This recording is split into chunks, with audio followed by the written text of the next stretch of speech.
बंटी कबूतर नारियल पानी बेचकर अपने परिवार का गुजारा करता था। वो सुबह सुबह नारियल पानी बेचने के लिए अपने घर से निकल जाया करता था। नारियल पानी वाला, ठंडे ठंडे नारियल पानी ले लो। नारियल पानी वाला, ठंडे ठंडे नारियल पानी ले लो। अरे ओ नारियल पानी वाले, जरा इधर आना। अभी आ रहा हूँ बहन। बंटी कबूतर नारियल पानी लेकर हरी काकी तोती के पास जाता है। ये लो बहन नारियल पानी। इस तरह बंटी कबूतर पूरे दिन घूम घूम कर नारियल पानी बेचा करता था।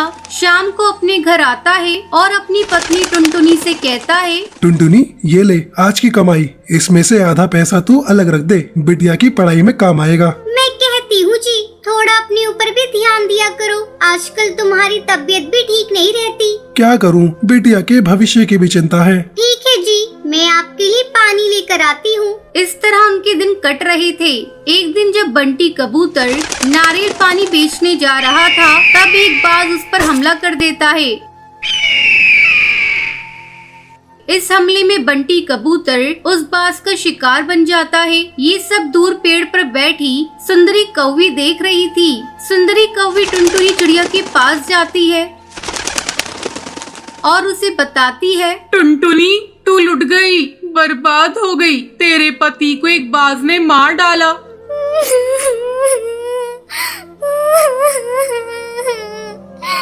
ये क्या कह रही है सुंदरी कौवी? उस बाज की मेरे पति से क्या दुश्मनी थी? कई दिनों तक टुनटुनी चिड़िया बंटी कबूतर की याद में रोती रहती है। एक दिन टुनटुनी की बेटी उसके पास आकर कहती है, माँ कई दिन हो गए तुमने कुछ भी खाया पिया नहीं है और रोती जा रही हो। इस तरह तुम्हारी तबीयत खराब हो जाएगी। माँ अगर तुम्हें कुछ हो गया तो मुझे कौन देखेगा? तुम मेरे लिए थोड़ा सा खाना खा लो। अपने दिल पर पत्थर रखकर टुनटुनी चिड़िया फिर से अपनी जिंदगी की शुरुआत करती है। पिंकी बेटा, मैं नारियल पानी बेचने जा रही हूँ, तुम घर का ध्यान रखना। माँ मैं तुम्हें अकेले नहीं जाने दूंगी, मैं भी तुम्हारे साथ चलती हूँ। नहीं बेटा, तू घर पर रहकर घर की देखभाल कर, मैं जल्दी ही आ जाऊंगी। टुनटुनी चिड़िया किसी तरह पिंकी को समझाती है और नारियल पानी बेचने जाती है। नारियल पानी ले लो, ठंडे ठंडे नारियल पानी ले लो, ताजे ठंडे नारियल पानी ले लो। तभी कालू कौवा कहता है, अरे ओ टुनटुनी, तू अपना नारियल पानी कहीं और जाकर बेच। इस जंगल के पक्षी अब कोल्ड ड्रिंक पीते हैं, तू अपनी दुकान कहीं और जाकर लगा। ठीक है कालू भैया, मैं कहीं और जाकर अपना नारियल पानी बेच लूंगी। टुनटुनी चिड़िया थोड़ी दूरी पर जाकर अपना नारियल पानी का ठेला लगाती है। सुबह से शाम हो जाती है, लेकिन उसका एक भी नारियल पानी नहीं बिकता। जंगल के सारे पक्षी केवल कोल्ड ड्रिंक पी रहे थे।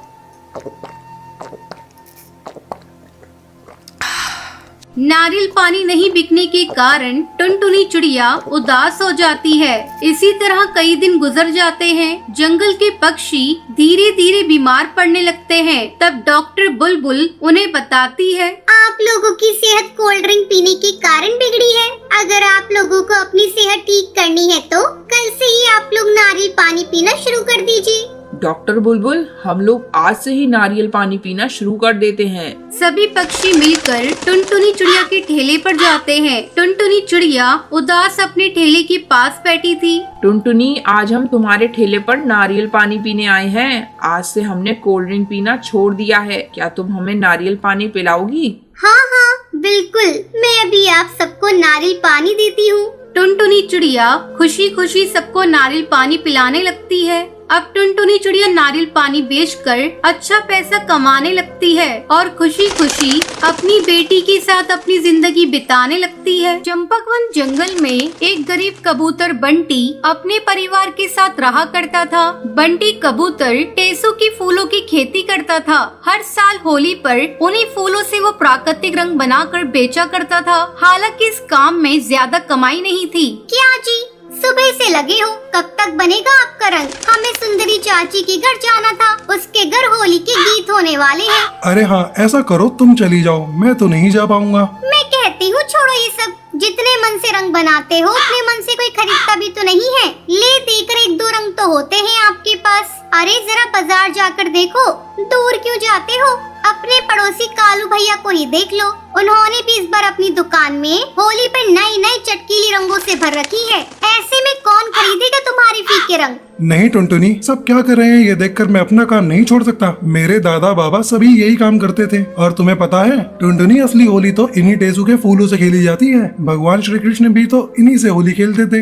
हाँ, लेकिन तब ये चाइनीज रंग नहीं आते थे बाजार में। समझा करो जी, अब जमाना बदल गया है। तुम कुछ भी कहो टुनटुनी, मैं काम नहीं छोड़ने वाला। मेरा तो इसी काम में मन लगता है। तुम समझते क्यों नहीं हो? तुम समझ नहीं रही हो, ये रंग प्राकृतिक है और जिन रंगों की तुम बात कर रही हो पता भी है कितने खतरनाक होते हैं। ये सब मुझे मत समझाओ। समझा सकते हो तो उन लोगों को समझाओ जो वो रंग खरीदते हैं, और वे भी तुम्हारे रंग से कई ज्यादा कीमत देकर। इतना कहकर टुनटुनी वहाँ से चली जाती है। वो चाहती थी कि बंटी टेसू की फूलों की खेती करने के बजाय कुछ ऐसा करे जिससे उसकी अच्छी कमाई हो, लेकिन बंटी तैयार नहीं था। ये बात सच थी कि बाजार में आने वाले नई नई किस्म के रंगों के मुकाबले उसके रंग ज्यादा नहीं बिकते थे, लेकिन फिर भी जंगल में कुछ पक्षी थे जो अभी भी बंटी से रंग खरीदते थे।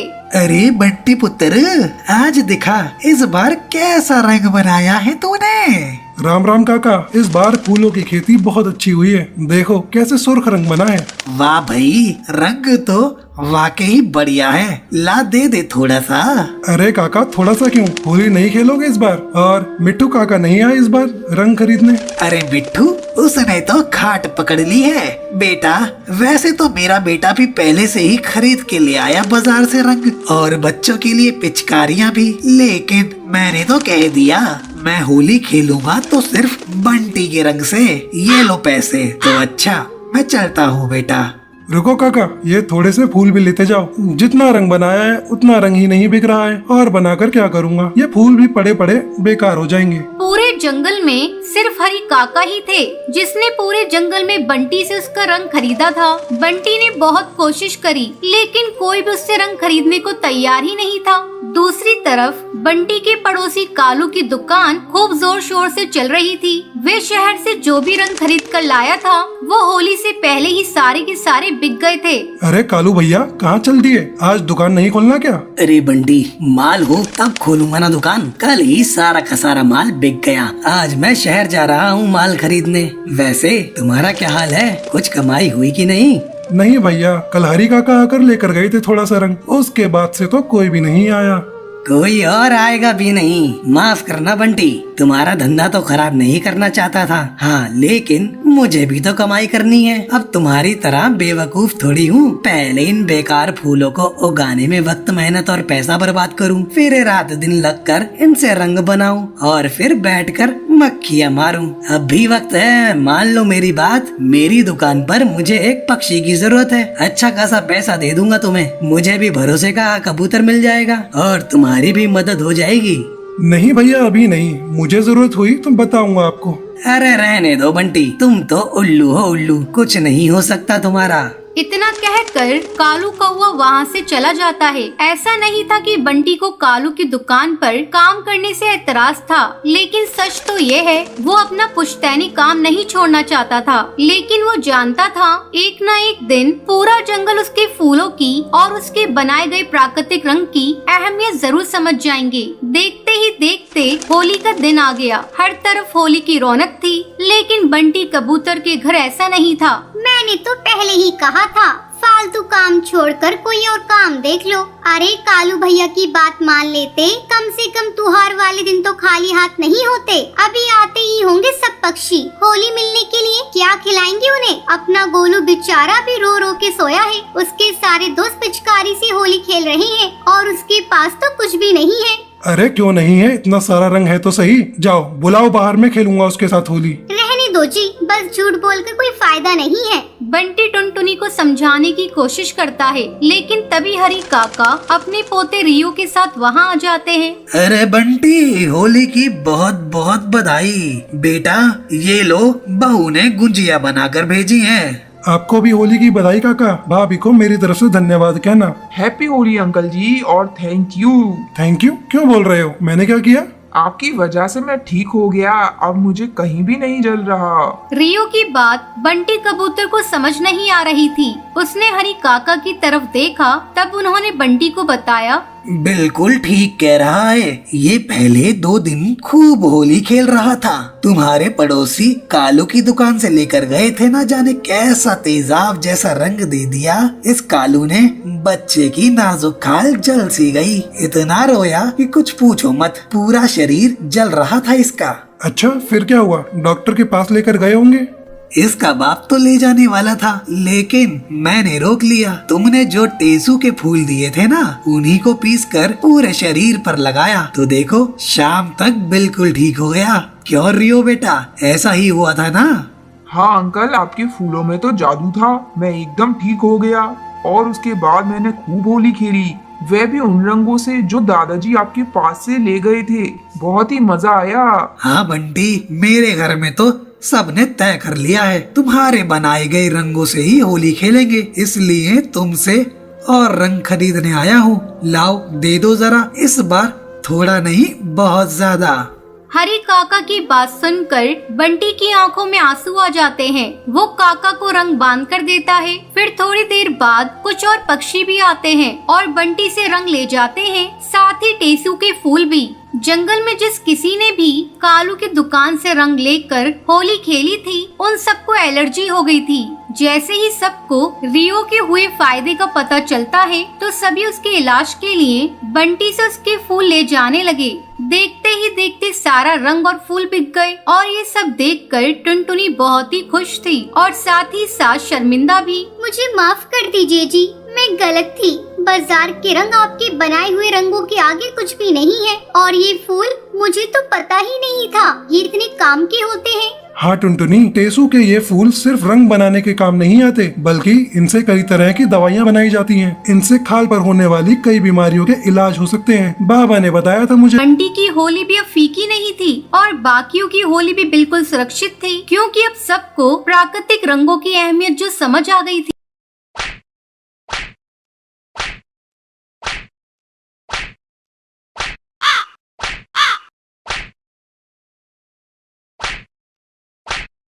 सुंदरवन जंगल में पिंकी और टुनटुनी नाम की 2 चिड़िया रहती थी। पिंकी बहुत ही घमंडी थी, लेकिन टुनटुनी चिड़िया बहुत ही सीधी सादी और शांत स्वभाव की थी। एक दिन पिंकी आराम कर रही थी और टुनटुनी चिड़िया घर के सारे काम कर रही थी। पिंकी अपनी बहन टुनटुनी से कहती है, अरे टुनटुनी, मेरे पैरों में दर्द हो रहा है, चलाकर मेरे पैरों को दबा दे। उस समय टुनटुनी बर्तन धो रही थी। टुनटुनी चिड़िया पिंकी की आवाज नहीं सुनती। जब उसे आने में देर होती है तो पिंकी उसके पास पहुंच जाती है और उसे पीटने लगती है।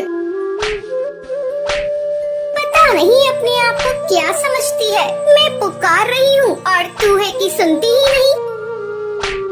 तुम मुझे क्यों पीट रही हो? मैंने आपकी आवाज नहीं सुनी। तुम मुझसे ज़बान लड़ाती है। मैं तेरी बड़ी बहन हूँ, तुम मुझसे छोटी है। अपनी औकात में रह। मार खाकर टुनटुनी रोने लगती है। टुनटुनी की रोने की आवाज सुनकर उसकी माँ टोनी चिड़िया वहाँ आती है और पिंकी को डांटते हुए कहती है, क्यों री पिंकी, तू अपनी बहन को क्यों पीट रही है? तू तो कोई काम नहीं करती, दिन भर अपनी बहन पर हुक्म चलाती रहती है। माँ, तुमने ही टुनटुनी चिड़िया को सर पर चढ़ा रखा है। इसी तरह कुछ दिन गुजर जाते हैं। टोनी चिड़िया टुनटुनी के लिए फ्रॉक लेकर आती है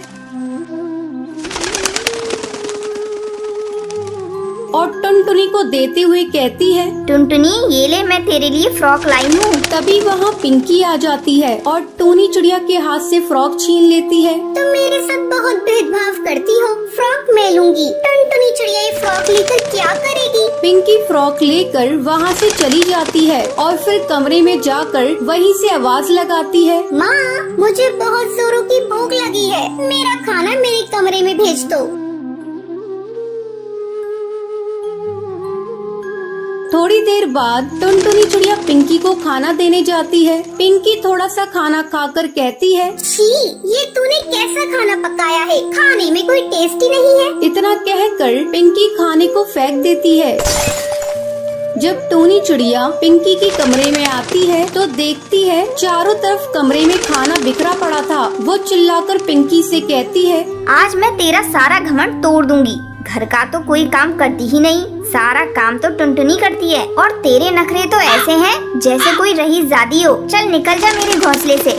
अब तू यहाँ नहीं रह सकती। तेरी जैसी के लिए मेरे घर में कोई जगह नहीं। अपनी माँ के गुस्से को देखकर पिंकी की सिट्टी बिट्टी गुम हो जाती है। इससे पहले उसने कभी अपनी माँ को इतने गुस्से में नहीं देखा था। वो माफी मांगने लगती है। मुझे मत निकालो, मुझे माफ कर दो। मैं आगे से ऐसा कुछ भी नहीं करूँगी। जो कहोगी मैं वैसा ही करूँगी। लेकिन टोनी चिड़िया पिंकी की एक बात नहीं मानती। वो धक्के मार कर पिंकी को घोंसले से बाहर कर देती है। पास में खड़ी टुनटुनी ये सब देख रही थी। उससे अपनी दीदी का रोना देखा नहीं जा रहा था। वो अपनी माँ से कहती है, माँ, दीदी को माफ कर दो। आगे से दीदी ऐसा कभी नहीं करेंगी। टुनटुनी, तेरी बहन ने तेरे साथ इतना बुरा किया, फिर भी तू उसे माफ करने को कह रही है। टुनटुनी अपनी माँ को बहुत मनाती है। बहुत मनाने के बाद टोनी चिड़िया मान जाती है। उस दिन के बाद से पिंकी घमंड करना छोड़ देती है और अपनी बहन टुनटुनी के साथ खुशी खुशी रहने लगती है।